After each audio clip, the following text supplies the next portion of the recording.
Սարգսյան, խնդրեմ մանրամասնեք նախ այսօրվա դատական նիստում ինչ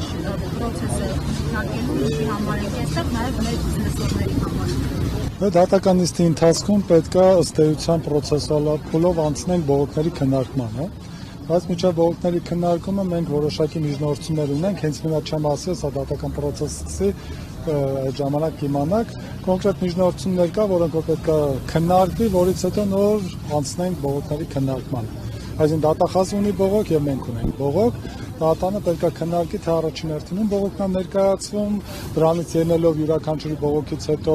մեր դիրքորոշումներն է բողոքների հետ կապված, դատախազը մեր բողոքի կապակցությամբ, մենք իր բողոքի կապակցությամբ, այսինքն քննություն պետք է տեղի ունենա, բայց միջավայր մեր միջնորդությունները քննարկվում։ Պարոն Սարգսյան, դատախազությունը պատժաչափն է բողոքարկում։ Նորից Պատժաչափն է դատախազությունը բողոքարկում։ իրականում ապսորդ բողոք է, որովհետև իրենք ընդհանրապես 6 ամսվա խնդիր են բարձրացնում, բայց օրենքը ասում է պատժաչափի մասով բողոք կարող ես ներկայացնել, եթե ակնհայտ մեղմ է պատիժը։ Այսինքն որևէ մեկը չեմ կարծում տրամաբանորեն կասի, որ 6 ամիս սպարագայում այդ ակնհայտության խնդիր է տալիս, էլի որ այ 6 ամիսով վերև լինի, արդարացի կլինի, բայց որ 6 ամիս ներքև ակնհայտ անարդար է, սա աբսուրդ է։ Իրենք ինչպես միշտ ուղղակի բողոք են բերել մեխանիկական գործողությունների առումով։ Իրենք անում են մի բան, որը արդեն sense կարծեք թե մեխանիկական process-ով է, իրենց բողոքը պարտադիր բերել, էս անել, են անել։ Ինչ տեղեկություններ ունեք դեռ Սրբազանը որքան կմնա առողջապահության հիմնարկում։ Այս բան դժվար է ասել։ Վիճակը ինչպես է գնահատվում։ Այս բանը եկեք մենք հիմա դրա մասին չխոսեմ, մենք բժշկական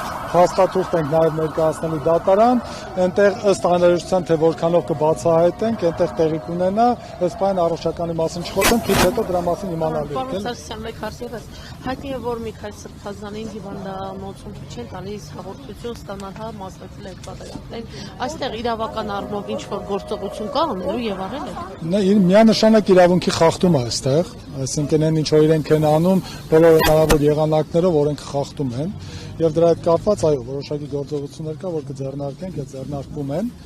բայց մեր համար եկեք այս բանը դրան չբացահայտենք, բայց իրավասու մարմինները երբ որ իրենք ովքեր արգելում են, իրենց վերադասների հետ կապված կոնկրետ գործողություններ կան, նաեւ այստեղ քննարկում ենք դատական կարգով հնարավորությունները։ Բայց մի բան ակնհայտ է, որ այստեղ այն աշճանի են հասել իրենք, որ նույնիսկ սովորական հավատքի, կրոնական ազատության իրավունքը կամ այս հաղորդություն ստանալու իրավունքն են փորձում խոչընդոտել, որը արդեն